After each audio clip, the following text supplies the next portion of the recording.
Today I'm going to show you how to do the pen practice exercise that's located in JetNet, just as a visual demonstration in order to allow you to become more comfortable with the pen tool. So first of all, we're going to begin with going to the pen tool in your tools panel to the left.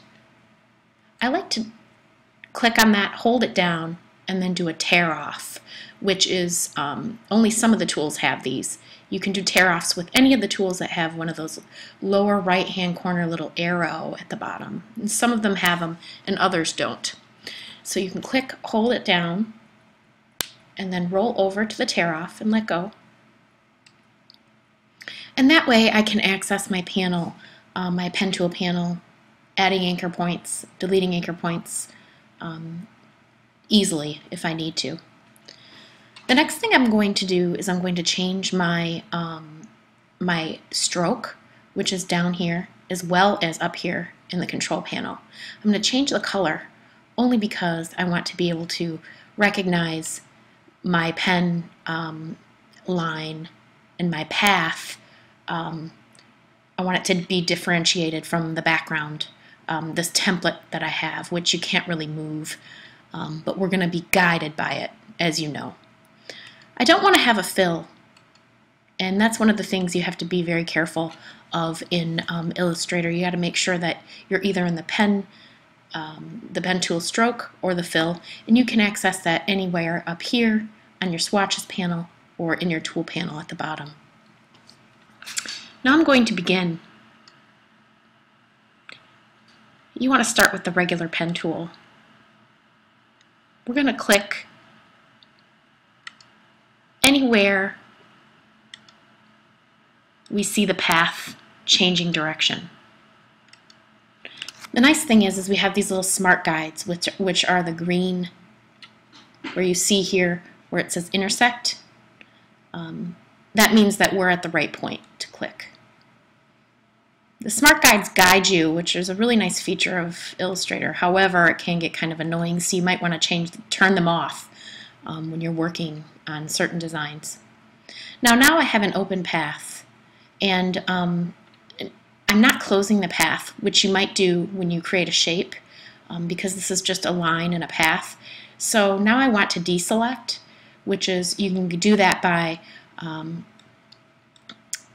going to your selection tool, hitting V, and clicking off to make that path not active.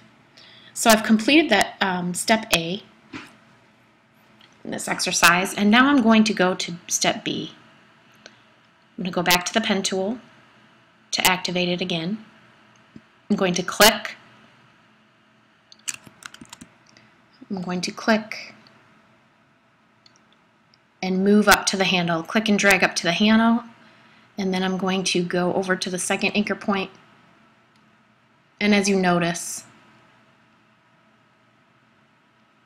you might have to maneuver it and move the handle in the direction that fits. Okay? And now I have what I'd like. It's another open path, but it's a curve. I still need to deselect, going to your selection tool and clicking off. And now I have section B completed of this exercise. I'm going to go back up to the pen tool to complete C. Click. You can do the same way that you did up here by clicking and dragging and allowing the handle to determine your curve, or you can take a little bit more risk, which I like to do, and for me it's easier to just guess around where we might want to switch direction, and working with curves and creating paths for so long, you can kind of get a feel for it. So what I like to do is I like to do every half circle point. Click, hold, and drag. Let go.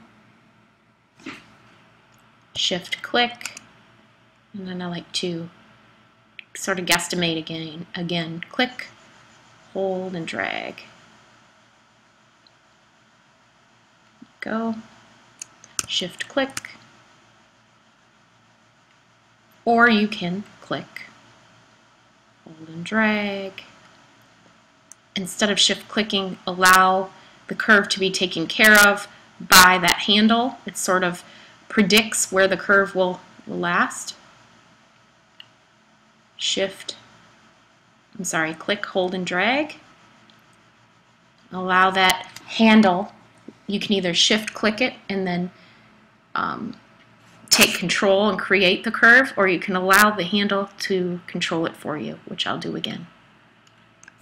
And there you go. Go back to your selection tool, click off. We now have the path deactivated.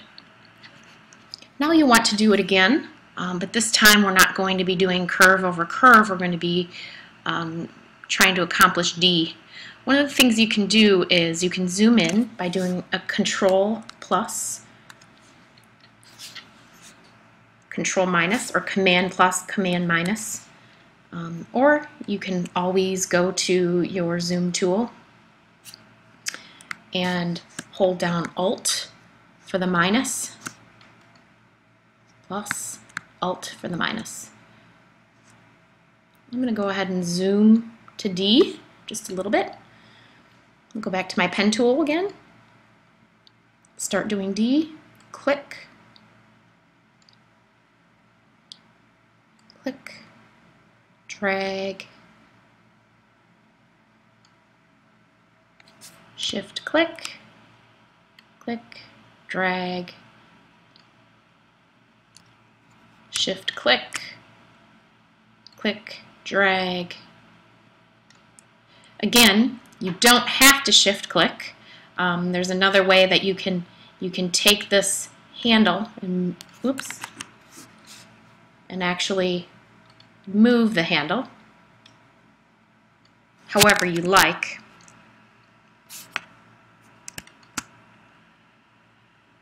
You can convert, you can toggle and use the convert direction point tool as it mentions as well. I do find that it's much easier to do a shift click. If you want to toggle to the convert direction point, all you do is hit Alt or Option on the Mac and move that direction handle to predict your curve, similar to what you did up here, by clicking it and dragging it into maybe a cone shape above where you want your curve to go. Okay, now I'm going to deselect by hitting the arrow and clicking off. And we have one more left. Remember, in order to navigate around your Illustrator workspace, a great quick idea, especially when you're zoomed in, is to toggle with the space bar. Just hit the space bar and it turns into a hand, similar to what you find down here on your toolbar, but it just allows you to work really a lot closely without having to zoom in and zoom out, but move around. For example, if I want to get in close to the E, then I can move around if I want to see the rest of my document a little bit more by hitting the space bar and allowing that hand to sort of move things around as it would on a regular desktop. Okay, so lastly, what we're going to do is we're going to go back to the pen tool. And we're going to finish E by clicking, click, drag, and again we can toggle by hitting Option and moving that handle up like this if we wanted to, and it makes that curve, but we don't really need to do that this time because what we want to do is do a straight line. So we want to eliminate that direction handle. I like to shift click it, click, or if you want to click, click, and then click again and drag, eliminate that direction handle, click, shift click, and then click again for a straight line, and then click, hold, and drag. You can always eliminate that direction handle and then deselect. We'll do that one more time, since I don't think I was extremely clear. Okay, we'll go back up to the pen tool. Click. Click again, hold and drag. Shift click. Click. Click again, hold and drag. Shift click. Click. Click again, hold and drag. Shift click. And then deselect. Command 0 for fit to window. Control 0 on the PC. Now you have completed exercise 1, the pen practice template, where you have exercise done with the pen tool. Congrats.